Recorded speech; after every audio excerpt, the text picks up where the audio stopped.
La République démocratique du Congo, sous le leadership du chef de l'État, Félix-Antoine Tshisekedi Tshilombo, président en exercice de l'Union africaine, a assuré la poursuite des négociations tripartites Éthiopie, Égypte, Soudan autour du barrage de la Renaissance éthiopienne durant la conférence ministérielle organisée du 4 au 6 avril 2021 à Fleuve Congo Hôtel.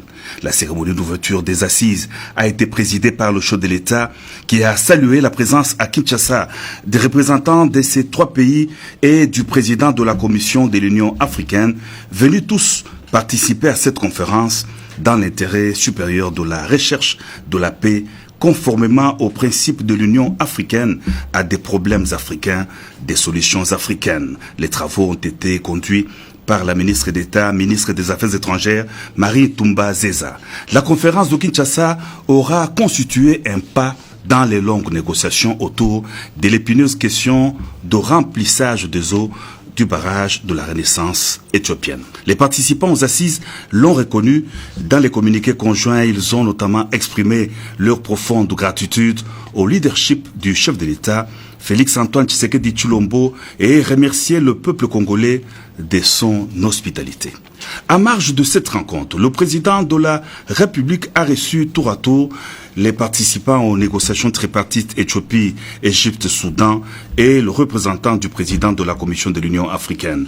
Les uns et les autres ont remercié le chef de l'État de son leadership dans la recherche de solutions adéquates pour toutes les parties et pour la stabilité du continent. Le président de la République a rassuré ses interlocuteurs de son engagement et sa détermination d'amener les parties à des solutions consensuelles au bénéfice de tous. L'église kimbanguiste a 100 ans d'existence. L'événement a été célébré avec faste en Kamba, Nouvelle-Jérusalem, en présence du chef de l'État Félix-Antoine Tshisekedi Tshilombo, qui a effectué le déplacement de la ville sainte des fidèles du prophète Simon Kimbangu. Accueilli dans la liesse par les chrétiens kimbanguistes et le chef spirituel de l'église, son éminence Simon Kimbangu Kiangani, le chef de l'État a assisté au temple grandiose d'Nkamba, à un culte auquel ont pris part plusieurs personnalités religieuses, politiques et diplomatiques. Dans son allocution, le président de la République en a appelé notamment à la préservation de la mémoire de l'enseignement du prophète Simon Kimbangu et de son combat pour la dignité des hommes et des femmes noires à l'époque coloniale. Le chef de l'État a demandé au président de l'Assemblée nationale et du Sénat présent à la cérémonie de porter le dossier législatif d'instauration de la date du 6 avril comme une journée chômée et payée sur toute l'étendue du territoire national en hommage à Simon Kimbangu. Après les cultes, le chef de l'État a inauguré le musée dédié à Simon Kimbangu. Il a aussi visité les mémorials kimbanguistes. De retour à Kinshasa, le président de la République Félix-Antoine Tshisekedi Tshilombo a eu des entretiens à la Cité de l'Union africaine avec les 9 juges de la Cour constitutionnelle. Ils étaient conduits auprès du chef de l'État par le président intérimaire de cette institution, Évariste Funga Molima Mwata.